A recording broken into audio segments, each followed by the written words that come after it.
Chỉ phải để đi lấy cái gì mà nhà quá là đẹp. Ở đây chưa?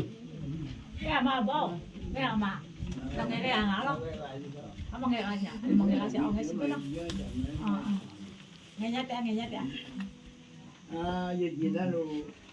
Như giờ ra chuyện cái gì mà ra ngay thà ngay là rồi đi bây giờ đồng thì lá rồi đi chung nhau về là ra chuyện cái ngày còn là ra ban đi cái thứ mình để ra để cho anh đuôi đuôi này chắc là nghe gì là có nghe để nghe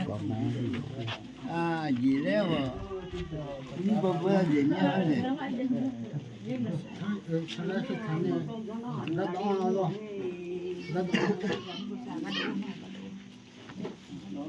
lấy là con mèo mà lấy gì con mèo mà cái thắt gì lấy gì nữa này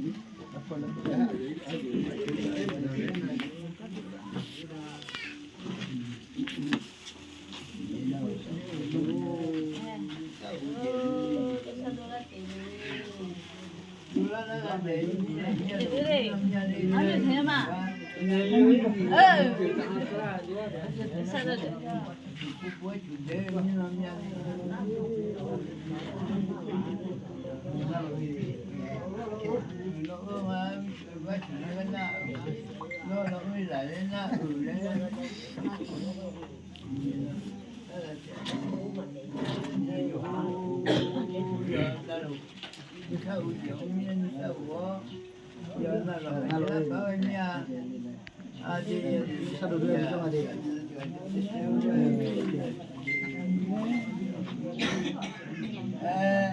Gọi là cái chuyện là cái chuyện là nhưng ayo bila các con dua ni malia ni ayo ni có nhiều lắm là liền nó đi ra nó thầy đi bữa nào cũng mới mà 你就来了就讲，你嘛，你那，我啊，你你啊，你往上面查的。这个你啊，